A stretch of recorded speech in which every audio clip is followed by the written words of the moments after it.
안녕하십니까, 불자님들. 오늘은 많은 법우님들께서 궁금해하시는 소원 성취와 기도의 힘에 대해 말씀드리려 합니다. 혹시 이런 경험 있지 않으십니까?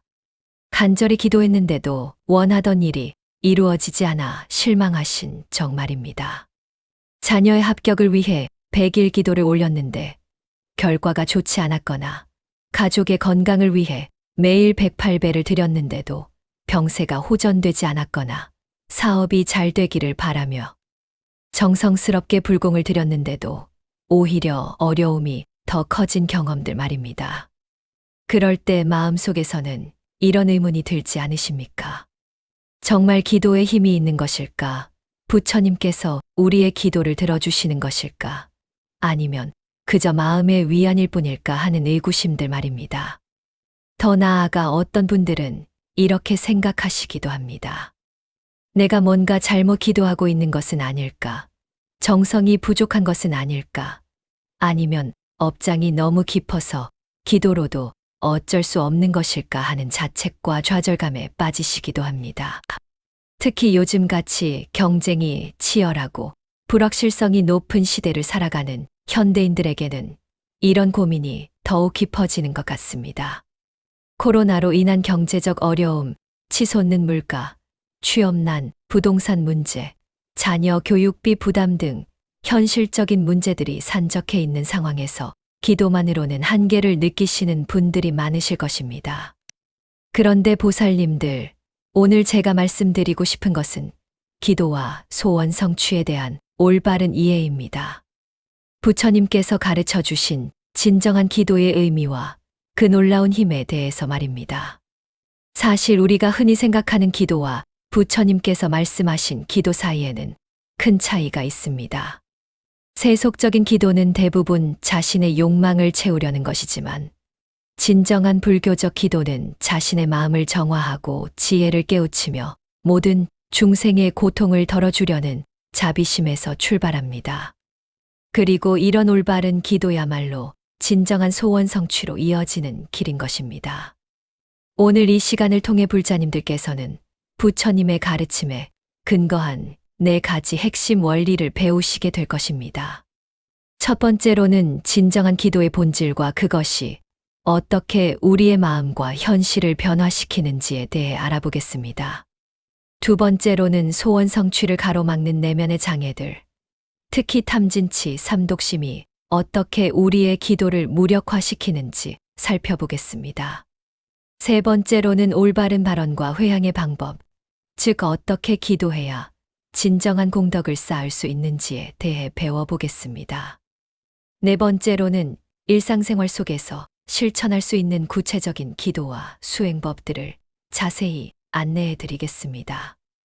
이 모든 내용들은 부처님의 말씀과 역대 조사스님들의 가르침에 근거한 것이며 실제로 많은 불자님들이 경험하신 놀라운 변화의 사례들을 통해 그 효험을 확인해 보실 수 있을 것입니다. 그러니 마음을 열고 경청해 주시기 바랍니다. 분명히 오늘 이 말씀을 통해 불자님들의 신심이 더욱 깊어지고 진정한 소원 성취의 길을 찾아가실 수 있을 것입니다. 부처님께서는 법화경에서 이렇게 말씀하셨습니다. 약유중생등문시경, 약신약이 약독송념, 고시인 신공구족덕본. 만약 중생이 이 경을 듣고 믿고 이해하여 읽고 외우며 생각한다면 이 사람은 이미 공덕의 근본을 갖춘 것이라고 하셨습니다. 오늘 이 자리에 함께 하신 모든 불자님들께서도 이미 그 공덕의 근본을 갖추고 계신 분들입니다.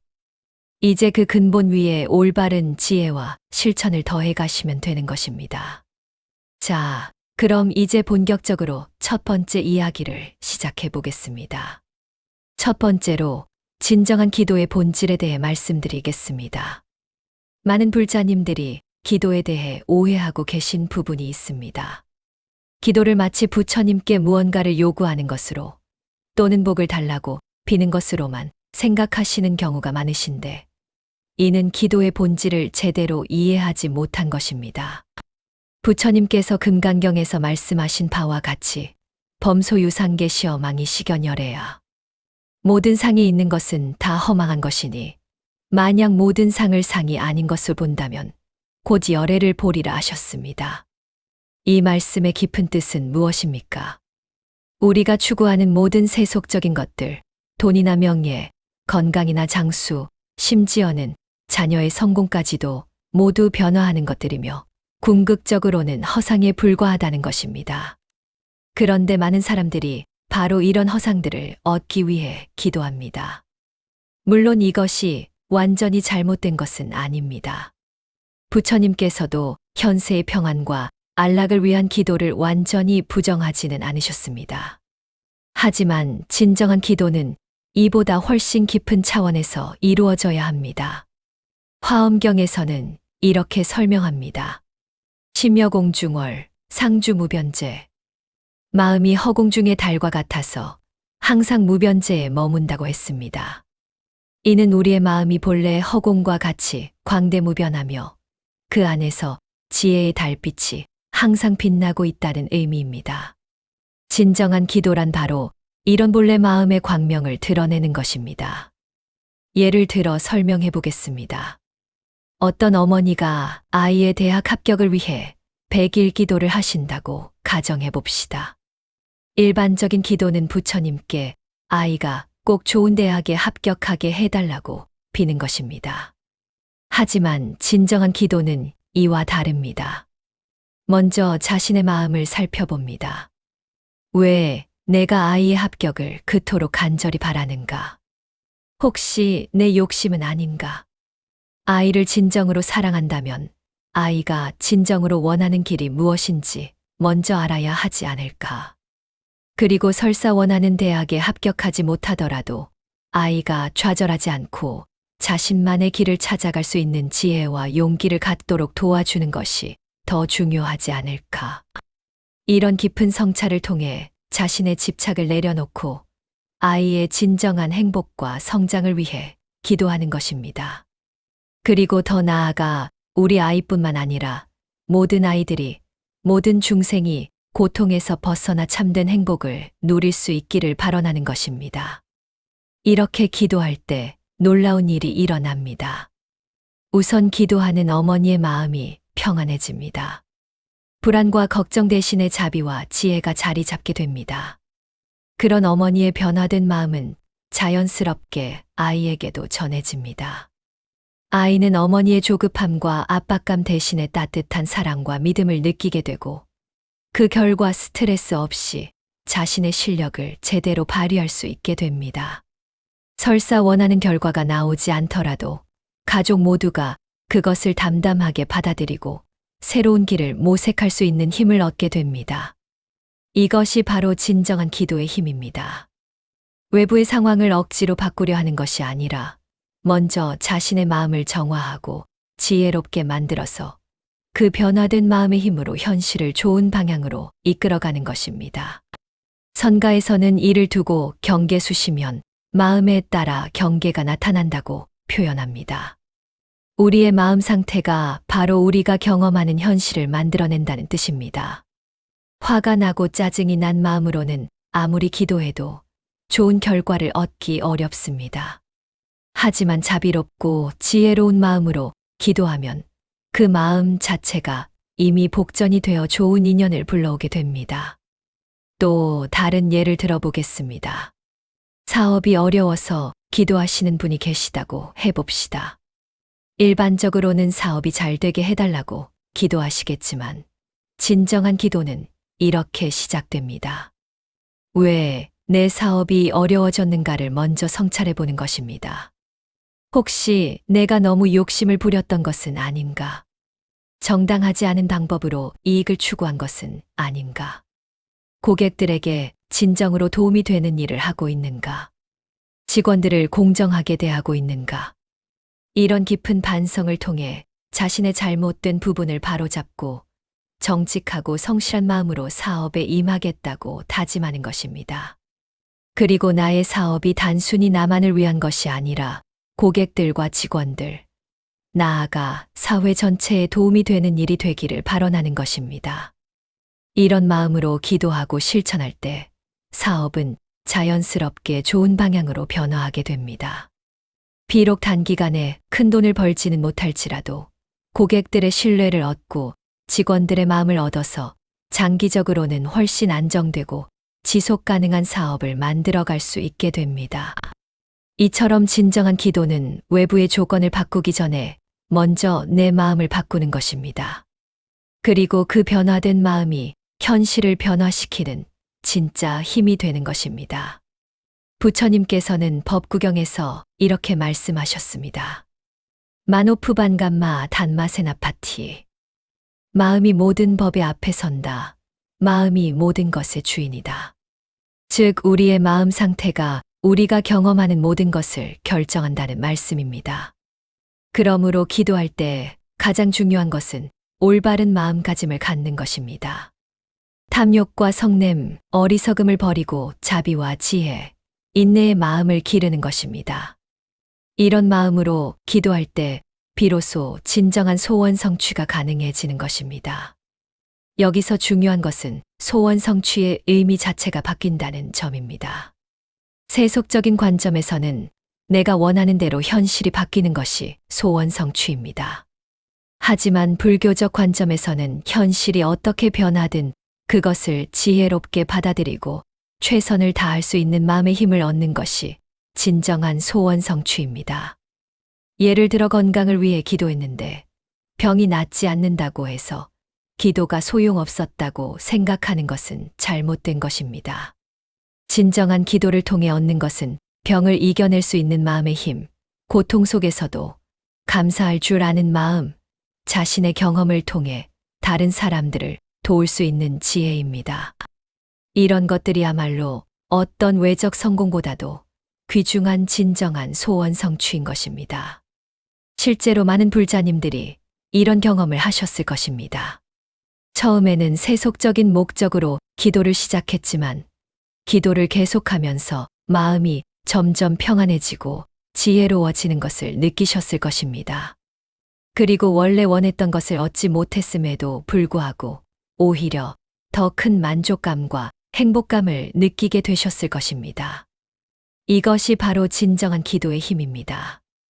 그러면 이제 두 번째 이야기로 넘어가 보겠습니다. 두 번째로 소원 성취를 가로막는 내면의 장애들에 대해 말씀드리겠습니다. 많은 불자님들이 열심히 기도하시는데도 원하시는 결과가 나오지 않아 답답해 하시는 경우가 있습니다. 이럴 때 대부분 기도 방법이 잘못되었나, 정성이 부족했나 하고 자책하시는데 사실은 더 근본적인 문제가 있을 수 있습니다. 바로 우리 마음속에 자리 잡고 있는 탐진치 삼독심이 기도의 힘을 약화시키고 있는 것입니다. 부처님께서는 이 삼독심을 모든 고통의 뿌리라고 하셨습니다. 먼저 탐욕에 대해 말씀드리겠습니다. 탐욕이란 끝없이 더 많은 것을 원하는 마음입니다. 이것이 기도에 어떤 영향을 미치는지 구체적으로 살펴보겠습니다. 어떤 분이 돈을 벌기 위해 기도한다고 가정해 봅시다. 그런데 그 마음 속에 탐욕이 가득하다면 어떻게 될까요? 일단 얼마의 돈을 벌게 되더라도 만족하지 못하고 계속 더 많은 돈을 원하게 됩니다.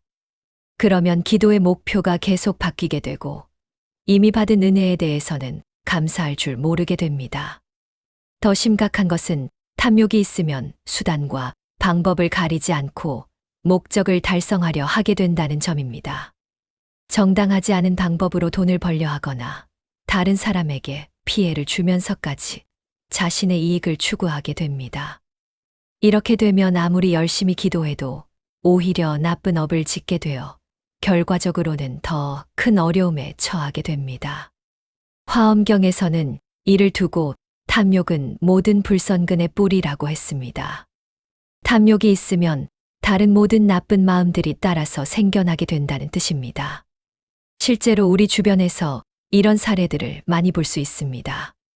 사업이 어려워서 기도하기 시작했는데 탐욕에 사로잡혀 위험한 투자를 하거나 불법적인 방법을 시도하다가 더 큰 손실을 보게 되는 경우들 말입니다. 또는 자녀의 성공을 위해 기도한다면서 아이에게 과도한 압박을 가하거나 부정한 방법으로 입시를 준비하려 하는 경우들도 마찬가지입니다. 이런 경우에는 기도가 오히려 독이 되는 것입니다. 그래서 정말로 기도가 응답받기를 원한다면 먼저 탐욕을 조절해야 합니다. 이는 욕망 자체를 완전히 없애라는 뜻이 아닙니다. 인간인 이상 어느 정도의 욕구는 자연스러운 것입니다. 문제는 그 욕구가 지나쳐서 탐욕이 되는 것입니다. 부처님께서는 중도의 가르침을 통해 이에 대한 해답을 주셨습니다. 지나친 욕망도 지나친 금욕도 모두 바른 길이 아니며 적당한 만족을 아는 지족의 마음을 가져야 한다고 하셨습니다. 예를 들어 돈을 벌기 위해 기도할 때는 구체적이고 합리적인 목표를 세우는 것이 좋습니다. 무작정 많은 돈을 원하는 것이 아니라 가족이 편안하게 살 수 있을 만큼, 자녀 교육에 필요한 만큼, 부모님을 편안하게 모실 수 있을 만큼 등 명확한 기준을 정하는 것입니다. 그리고 그 목표가 달성되면 감사한 마음으로 만족할 줄 아는 것입니다. 더 나아가 자신이 번 돈을 자신만을 위해 쓰는 것이 아니라 어려운 이웃들과 나누고 부처님께 공양하는 마음을 갖는 것입니다. 이렇게 할 때 기도는 탐욕을 조장하는 것이 아니라 오히려 마음을 정화하는 도구가 됩니다. 다음으로 진해심, 즉 성냄과 미움의 마음이 기도에 미치는 영향을 살펴보겠습니다. 이것 역시 기도의 효과를 크게 떨어뜨리는 요인 중 하나입니다. 어떤 분이 자신을 괴롭히는 사람 때문에 고통받으며 그 문제가 해결되기를 기도한다고 가정해 봅시다. 그런데 기도하면서도 마음속으로는 그 사람에 대한 미움과 원망을 품고 있다면 어떻게 될까요? 기도하는 시간에도 그 사람에 대한 부정적인 생각들이 계속 떠오르고 마음이 평안해지지 않습니다. 더 심각한 것은 미움의 마음이 있으면 상대방을 향한 부정적인 에너지가 계속 만들어진다는 점입니다. 이런 에너지는 결과적으로 자신에게 돌아와서 더 큰 고통을 안겨줍니다. 부처님께서는 법구경에서 이렇게 말씀하셨습니다. 원한은 원한으로 갚지 못하나니 원하지 않음으로써만 그칠 수 있다. 미움은 미움으로 해결되지 않으며 오직 사랑과 자비로만 해결될 수 있다는 뜻입니다. 그런데 많은 사람들이 이를 이해하지 못하고 기도를 통해 자신의 원한을 해결하려고 합니다. 상대방이 벌을 받게 해달라거나 자신이 복수할 수 있게 해달라는 식으로 기도하는 것입니다. 이런 기도는 절대로 좋은 결과를 가져올 수 없습니다. 오히려 자신의 마음을 더욱 독으로 물들게 하고 나쁜 업을 짓게 만들 뿐입니다. 진정한 기도는 미움의 마음을 사랑의 마음으로 바꾸는 것에서 시작되어야 합니다. 물론 이것이 쉬운 일은 아닙니다. 특히 상당한 피해를 입었거나 깊은 상처를 받은 경우에는 더욱 어렵습니다. 하지만 이것이야말로 기도의 진정한 힘이 발휘되는 영역입니다. 먼저 상대방을 이해하려는 마음을 가져야 합니다. 그 사람도 나름대로의 고통이 있어서 그런 행동을 했을 것이라고 생각해 보는 것입니다. 완전한 악인은 없으며 모든 사람은 내면에 부처님의 성품을 가지고 있다고 보는 것입니다. 그리고 그 사람이 자신의 잘못을 깨닫고 고통에서 벗어날 수 있기를 진심으로 기원하는 것입니다. 이런 마음으로 기도할 때 놀라운 변화가 일어납니다. 우선 자신의 마음이 평안해집니다. 미움과 원망으로 가득했던 마음이 자비와 연민으로 바뀌면서 스트레스와 괴로움이 사라집니다. 그리고 이런 긍정적인 마음의 변화는 상대방에게도 전해집니다. 상대방 역시 자신의 잘못을 반성하고 관계를 개선하려는 마음을 갖게 되는 경우가 많습니다. 설사 상대방이 변하지 않더라도 자신은 그 상황에서 자유로워집니다. 더 이상 그 사람 때문에 괴로워하지 않게 되고 자신의 인생을 긍정적으로 살아갈 수 있는 힘을 얻게 됩니다.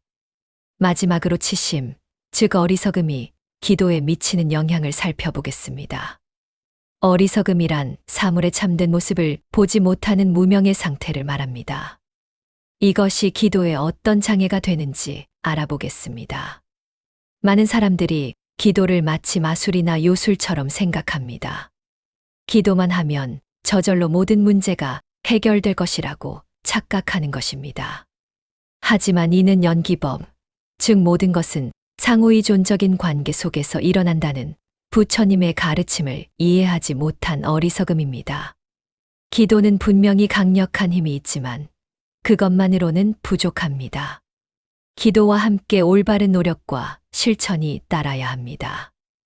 예를 들어 건강을 위해 기도하면서도 몸에 해로운 생활 습관을 계속 유지한다면, 또는 학업 성취를 위해 기도하면서도 공부는 하지 않는다면 좋은 결과를 얻기 어렵습니다.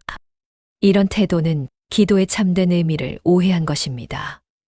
또 다른 어리석음은 기도의 결과에 대한 집착입니다. 내가 이렇게 열심히 기도했으니 반드시 원하는 결과가 나와야 한다고 생각하는 것입니다. 하지만 부처님께서는 모든 것이 무상하다고 하셨습니다. 우리가 원하는 대로만 될 수는 없으며 때로는 예상과 다른 결과가 나올 수도 있습니다. 중요한 것은 그런 결과에도 지혜롭게 대응할 수 있는 마음을 기르는 것입니다. 이런 어리석음들을 극복하기 위해서는 올바른 지혜를 길러야 합니다. 부처님의 가르침을 꾸준히 공부하고 경험 있는 스님들의 법문을 듣고 선배 불자님들과 교류하면서 올바른 불교적 세계관을 확립해야 합니다. 그리고 무엇보다 일상생활에서 부처님의 가르침을 실천하면서 직접 체험을 통해 지혜를 쌓아가야 합니다. 이렇게 탐진치 삼독심을 조절하고 올바른 지혜를 갖출 때 비로소 기도는 진정한 힘을 발휘하게 됩니다. 이제 세 번째로 넘어가서 올바른 발언과 회향의 방법에 대해 말씀드리겠습니다. 세 번째로 올바른 발언과 회향의 방법에 대해 자세히 안내해 드리겠습니다. 많은 불자님들이 기도는 열심히 하시지만 발언과 회향의 중요성을 제대로 이해하지 못하시는 경우가 있습니다. 하지만 이 두 가지야말로 기도의 효과를 극대화하는 핵심 요소입니다. 먼저 발언에 대해 말씀드리겠습니다. 발언이란 단순히 소망을 비는 것이 아니라 자신의 삶의 방향을 정하고 그에 따라 실천하겠다는 굳은 결심을 세우는 것입니다. 부처님께서는 화엄경에서 원력의 중요성을 강조하시면서 보살의 10대원을 말씀하셨습니다. 그 첫 번째가 바로 일체 중생을 예경하는 것이고 마지막은 보현행원의 공덕을 회향하는 것입니다. 이를 통해 우리는 진정한 발언이 자신만을 위한 것이 아니라 모든 중생의 이익을 위한 것이어야 한다는 것을 알 수 있습니다. 구체적인 발언의 방법을 설명해 드리겠습니다. 첫째, 발언은 구체적이고 명확해야 합니다. 막연히 행복하게 해달라거나 모든 일이 잘 되게 해달라는 식의 추상적인 발언보다는 구체적이고 실현 가능한 목표를 세우는 것이 좋습니다. 예를 들어 건강을 위한 발언이라면 단순히 건강하게 해달라고 하는 것이 아니라 매일 규칙적으로 운동하고 올바른 식습관을 유지하여 몸과 마음을 건강하게 만들겠다고 다짐하는 것입니다. 그리고 그 건강한 몸으로 부처님의 가르침을 전하고 중생들에게 봉사하겠다는 큰 목적을 함께 세우는 것입니다. 둘째, 발언은 현실적이어야 합니다. 자신의 능력과 처지를 고려하지 않은 무리한 발언은 오히려 좌절감만 가져다 줍니다. 예를 들어 경제적으로 어려운 상황에서 갑자기 큰 부자가 되고 싶다고 발언하는 것보다는 단계적으로 생활을 개선해 나가면서 동시에 베풀 줄 아는 마음을 기르겠다고 발언하는 것이 더 현실적이고 의미 있습니다. 셋째, 발언에는 반드시 실천 계획이 포함되어야 합니다. 발언만 하고 실천하지 않으면 그것은 공연불에 불과합니다. 자신의 발언을 실현하기 위해 구체적으로 무엇을 어떻게 할 것인지 계획을 세우고 그것을 실제로 실행에 옮겨야 합니다. 예를 들어 자녀가 올바른 사람으로 성장하기를 발언한다면 부모 자신이 먼저 모범을 보이고 올바른 교육 환경을 만들어주며 무엇보다 자녀와의 소통을 늘리겠다는 구체적인 실천 방안을 세워야 합니다. 넷째, 발언은 이타적이어야 합니다. 자신만의 이익을 추구하는 발언보다는 다른 사람들과 함께 행복해지겠다는 발언이 훨씬 큰 힘을 발휘합니다. 이는 불교의 근본 정신인 자비심과 일치하기 때문입니다. 예를 들어 사업의 성공을 발언할 때도 단순히 자신의 이익만을 위한 것이 아니라 고객들에게 진정으로 도움이 되는 일을 하고 직원들과 상생하며 사회에 기여하겠다는 마음을 담는 것입니다. 이런 올바른 발언의 힘은 정말로 놀랍습니다. 실제로 많은 불자님들이 올바른 발언을 통해 인생이 완전히 바뀐 경험을 하셨을 것입니다. 명확한 목표와 굳은 의지, 그리고 이타적인 마음이 합쳐질 때 그것은 현실을 변화시키는 강력한 에너지가 됩니다. 지장보살의 원력을 보십시오. 지옥이 비기 전에는 성불하지 않겠다는 그 위대한 발언이 오늘날까지도 수많은 중생들을 구제하는 힘이 되고 있지 않습니까? 우리의 발언 역시 이처럼 크고 깊은 것이어야 합니다. 이제 회향에 대해 말씀드리겠습니다. 회향이란 자신이 쌓은 공덕을 혼자만 갖지 않고 다른 중생들과 나누며 궁극적으로는 모든 중생의 성불을 위해 바치는 것입니다. 많은 분들이 회향의 중요성을 간과하시는데 사실 회향은 기도의 완성이라고 할 수 있습니다.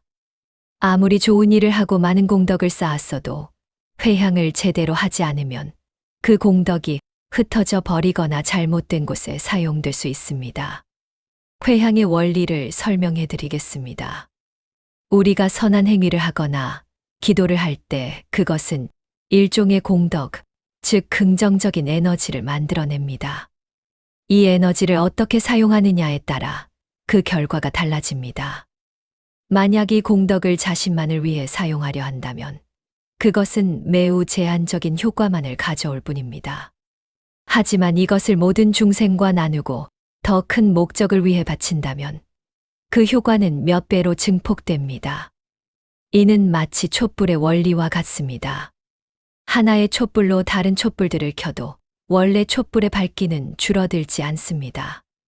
오히려 전체적으로는 훨씬 더 밝아집니다. 회향도 이와 같습니다. 자신의 공덕을 나누어도 그것이 줄어들지 않으며 오히려 더 큰 복덕으로 돌아옵니다. 올바른 회향의 방법을 구체적으로 안내해 드리겠습니다. 첫째, 회향은 진심으로 해야 합니다. 형식적으로 회향문만 외우는 것이 아니라 정말로 자신의 공덕을 다른 중생들과 나누고 싶다는 간절한 마음으로 해야 합니다. 이런 진심이 없다면 회향은 빈말에 불과합니다. 둘째, 회향의 대상을 명확히 해야 합니다. 일반적으로는 모든 중생의 성불을 위해 회향하지만 때로는 더 구체적인 대상을 정할 수도 있습니다. 예를 들어 돌아가신 조상들의 극락광생을 위해 또는 고통받는 이웃들의 안락을 위해 회향하는 것입니다. 셋째, 회향은 정기적으로 해야 합니다. 기도나 선한 행위를 할 때마다 즉시 회향하는 습관을 들이는 것이 좋습니다. 시간이 지나면 그 마음이 변할 수 있고 공덕의 효과도 약해질 수 있기 때문입니다. 넷째, 회향할 때는 겸손한 마음을 가져야 합니다. 자신이 큰 공덕을 쌓았다고 자만하거나 회향을 하는 자신을 대단하게 생각해서는 안 됩니다. 오히려 부처님과 보살님들의 자비에 감사하는 마음으로 자신은 그저 그 자비를 전달하는 도구에 불과하다는 겸허한 마음을 가져야 합니다. 실제 회향문을 예로 들어보겠습니다. 원차공덕음상회향, 일자법계제중생, 진발보리심, 국만무상도. 이 공덕을 마땅히 회향하여 일체 법계의 모든 중생들이 진정한 보리심을 바라고 무상의 도를 완성하기를 바란다는 뜻입니다. 이런 회향문을 단순히 외우는 것이 아니라 그 의미를 깊이 새기면서 진심으로 발언해야 합니다. 또한 회향은 말로만 하는 것이 아니라 실천으로도 이어져야 합니다. 예를 들어 건강 회복의 공덕을 다른 병자들과 나누고 싶다면 실제로 병원 봉사나 의료비, 후원 등의 실천을 하는 것입니다. 이렇게 발언과 회향을 올바르게 할 때 기도는 단순한 개인적 소원 성취를 넘어서 온 우주와 소통하는 장엄한 법회가 됩니다. 그리고 그 속에서 진정한 기적들이 일어나게 되는 것입니다. 이제 네 번째이자 마지막 이야기로 넘어가 보겠습니다. 네 번째로 일상생활 속에서 실천할 수 있는 구체적인 기도와 수행법들에 대해 상세히 안내해 드리겠습니다. 지금까지 기도의 본질과 원리에 대해 말씀드렸다면, 이제는 실제로 어떻게 하면 효과적으로 기도할 수 있는지 구체적인 방법들을 제시해 드리겠습니다. 무엇보다 기도는 특별한 시간과 장소에서만 하는 것이 아니라 일상생활 전체가 기도가 될 수 있다는 점을 강조하고 싶습니다. 첫 번째 실천법은 아침 발언의식입니다. 매일 아침 일어나자마자 하는 기도는 하루의 방향을 정하는 나침반과 같습니다. 구체적인 방법을 안내해 드리겠습니다. 먼저 일어나서 몸을 정돈하고 마음을 고요히 한 후 부처님께 삼배를 올립니다. 그리고 다음과 같은 발언을 합니다. 오늘 하루도 부처님의 가르침에 따라 살아가겠습니다. 모든 만남에서 자비로운 마음을 잃지 않겠습니다. 어려운 상황에서도 인내하고 지혜롭게 대처하겠습니다. 오늘의 모든 행위를 중생의 이익을 위해 바치겠습니다. 이런 발언을 진심으로 한 후에는 반드시 구체적인 실천 계획을 세웁니다. 예를 들어 오늘 만날 사람들을 미리 떠올리며 어떻게 하면 그들에게 도움이 될 수 있을지 생각해 보는 것입니다. 또는 오늘 해야 할 일들 중에서 어떤 것이 가장 중요하고 의미 있는지 우선순위를 정하는 것입니다. 이렇게 아침마다 명확한 의도를 설정하고 하루를 시작하면 그날의 모든 활동이 수행의 일부가 됩니다. 두 번째 실천법은 호흡 기도법입니다. 이는 언제 어디서나 할 수 있는 가장 기본적이면서도 강력한 수행법입니다. 숨을 들이쉴 때는 부처님의 자비와 지혜가 내 몸과 마음에 가득 들어온다고 관상합니다. 숨을 내쉴 때는 내 안의 모든 괴로움과 어리석음, 나쁜 에너지들이 빠져나간다고 생각합니다. 더 구체적으로 설명하면 들숨에는 옴마니반메움이나 나무아미타불 같은 진언을 마음속으로 염송하고 날숨에는 감사합니다라는 마음을 담아서 내쉬는 것입니다. 이런 호흡 기도를 꾸준히 하면 스트레스가 줄어들고 마음이 평안해지며 일상의 모든 순간이 신성한 시간으로 바뀝니다. 특히 화가 날 때나 불안할 때 또는 중요한 결정을 내려야 할 때 이 방법을 사용하면 마음이 금세 고요해지고 올바른 판단을 할 수 있게 됩니다. 세 번째 실천법은 일상 염불 수행입니다. 염불이라고 하면 많은 분들이 어려워하시는데 사실 일상생활 속에서 하는 염불은 매우 간단하고 자연스러운 것입니다. 걸을 때는 발걸음에 맞춰 나무아미타불을 염송합니다. 지하철이나 버스를 기다릴 때는 관세음보살을 속으로 부릅니다. 일을 하면서도 마음 한편으로는 옴마니반메홈을 지속적으로 염송합니다. 이렇게 하면 마음이 산란해지지 않고 항상 부처님과 연결된 상태를 유지할 수 있습니다. 또한 염불은 단순히 소리를 내거나 마음속으로 외우는 것을 넘어서 그 진언의 의미를 깊이 새기면서 하는 것이 중요합니다. 예를 들어 나무 아미타불을 염송할 때는 아미타 부처님의 무량한 광명과 수명, 그리고 중생을 구제하려는 자비심을 떠올리면서 해야 합니다. 관세음보살을 부를 때는 보살님의 천수천한, 즉 무수한 손과 눈으로 중생의 고통을 살피고 구제하시는 모습을 상상하면서 해야 합니다. 네 번째 실천법은 일상 참회 수행입니다. 참회는 단순히 잘못을 뉘우치는 것이 아니라 자신을 성찰하고 정화하는 적극적인 수행법입니다. 매일 저녁 잠자리에 들기 전에 하루를 돌아보며 참회하는 시간을 갖는 것입니다. 오늘 내가 한 말과 행동 중에서 다른 사람에게 상처를 준 것은 없었는지, 부처님의 가르침에 어긋나는 일은 없었는지, 기회가 있었는데 선한 일을 하지 못한 것은 없었는지 등을 차근차근 살펴보는 것입니다.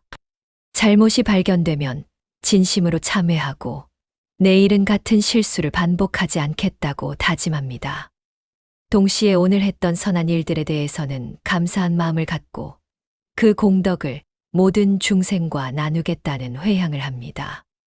이런 일상 참회는 마음을 깨끗하게 유지하는데 매우 효과적입니다. 5번째 실천법은 음식 공양 수행입니다. 식사 전에는 반드시 공양계를 염송하고 이 음식이 많은 분들의 노고로 만들어진 것임을 감사히 여기며 이 음식의 힘으로 부처님의 가르침을 실천하겠다고 다짐하는 것입니다. 또한 음식을 먹을 때도 천천히 감사한 마음으로 먹으며 과식하지 않고 적당히 먹어서 몸과 마음을 건강하게 유지하겠다는 의지를 갖는 것입니다. 이렇게 하면 단순한 식사도 불법 수행의 일부가 되고 몸과 마음의 건강도 자연스럽게 좋아집니다. 6번째 실천법은 자비 명상입니다. 이는 특별히 정해진 시간에 조용한 곳에서 하는 정식 명상법입니다. 먼저 자신에게 행복과 평안이 있기를 빕니다. 그 다음 가족들에게, 친구들에게, 동료들에게 같은 마음을 보냅니다. 더 나아가 나를 힘들게 하는 사람들, 심지어는 원수라고 생각하는 사람들에게도 진정한 행복이 있기를 진심으로 기원합니다. 마지막으로는 온 우주의 모든 중생들이 고통에서 벗어나 참된 해탈을 얻기를 발언합니다. 이런 자비 명상을 꾸준히 하면 마음이 넓어지고 포용력이 커지며 인간관계도 훨씬 좋아집니다. 7번째 실천법은 경전 독송과 법문 청취입니다. 매일 일정한 시간을 정해서 경전을 읽거나 법문을 듣는 것입니다. 경전은 처음에는 이해하기 어려울 수 있지만 꾸준히 읽다 보면 점차 그 깊은 의미가 드러납니다. 특히 반야심경이나 금강경, 법화경 같은 대승경전들은 읽을 때마다 새로운 깨달음을 줍니다. 법문 역시 직접 절에 가서 듣는 것이 가장 좋지만 요즘은 온라인으로도 좋은 법문들을 많이 들을 수 있습니다. 중요한 것은 단순히 지적인 이해에 그치지 않고 들은 내용을 일상생활에서 실천하려고 노력하는 것입니다. 8번째 실천법은 보시 수행입니다. 보시는 단순히 돈을 내는 것이 아니라 자신이 가진 것을 다른 사람들과 나누는 모든 행위를 말합니다. 물질적인 도움뿐만 아니라 시간, 관심, 격려, 미소 등도 모두 보시가 될 수 있습니다. 예를 들어 지하철에서 자리를 양보하는 것, 힘든 사람의 이야기를 들어주는 것, 길을 잃은 사람에게 안내를 해주는 것 등 일상의 작은 친절들이 모두 보시 수행입니다. 이런 보시를 할 때는 상대방이 고마워하기를 바라거나 대가를 기대하지 말고 순수하게 그 사람의 행복을 위해 하는 것이 중요합니다. 9번째 실천법은 지계 수행입니다. 계율을 지킨다는 것은 단순히 규칙을 따르는 것이 아니라 자신과 타인에게 해가 되지 않는 삶을 사는 것입니다. 기본적인 5개인 불살생, 불투도, 불싸움, 불망어, 불음주를 일상에서 실천하는 것입니다. 하지만 이를 너무 경직되게 지키려고 하지 말고 그 정신을 이해하고 현실에 맞게 적용하는 지혜가 필요합니다.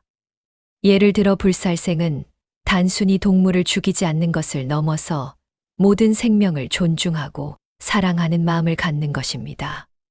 마지막 10번째 실천법은 공동체 수행입니다. 혼자서만 수행하지 말고 함께 수행할 수 있는 도반들을 찾아서 정기적으로 만나는 것입니다. 절의 불자 모임에 참여하거나 경전 공부 모임을 만들거나 함께 봉사 활동을 하는 것 등이 모두 공동체 수행입니다. 함께하는 수행은 혼자서는 얻기 어려운 격려와 지혜를 제공해주며 수행의 지속성과 깊이를 더해줍니다. 이렇게 다양한 실천법들을 소개해드렸지만 중요한 것은 모든 것을 한꺼번에 하려고 하지 말고 자신의 상황에 맞게 하나씩 차근차근 익혀나가는 것입니다. 처음에는 한두 가지만 제대로 해도 충분합니다. 꾸준함이 완벽함보다 더 중요하기 때문입니다.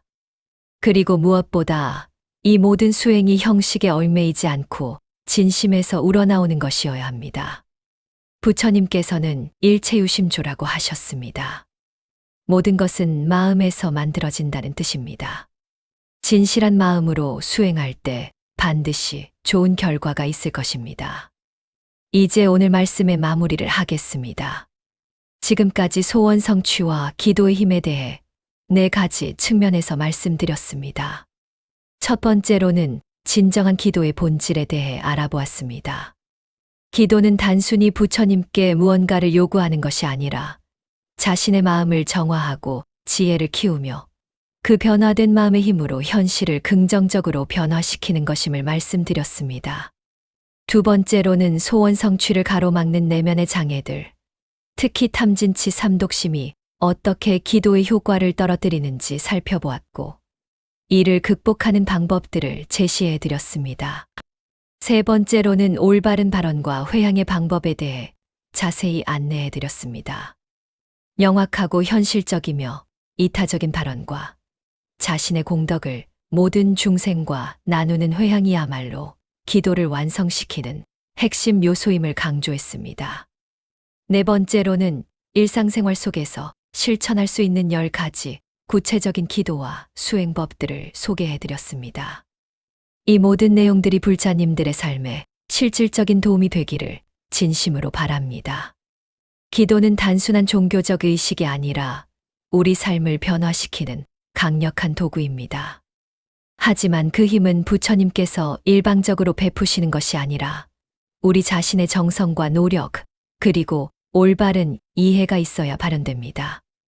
오늘 이 말씀을 들으신 모든 불자님들께서는 이제 기도에 대한 올바른 이해를 갖고 계실 것입니다. 이를 바탕으로 꾸준히 실천해 나가신다면 반드시 진정한 소원 성취를 경험하시게 될 것입니다. 그리고 그 경험을 통해 더 많은 분들에게 부처님의 가르침을 전하는 보살행을 실천하시게 되기를 발언합니다. 이 영상이 도움이 되셨다면 좋아요 버튼을 눌러주시고 주변에 어려움을 겪고 계시는 분들께도 공유해 주시기 바랍니다. 그리고 댓글로 여러분의 기도 경험이나 궁금한 점들을 남겨주시면 앞으로 더 도움이 되는 내용들로 찾아뵙겠습니다. 원차공덕음상회향, 일자법계제 중생, 진발보리심, 국만무상도. 이 법문의 모든 공덕을 온 법계의 모든 중생들과 함께 나누며 모든 중생이 참된 깨달음을 얻기를 간절히 발언합니다. 오늘도 부처님의 자비 광명이 모든 불자님들과 법우님들께 가득하시기를 기원하며 이만 마치겠습니다. 나무아미타불, 나무관세음보살, 나무대세지보살. 감사합니다.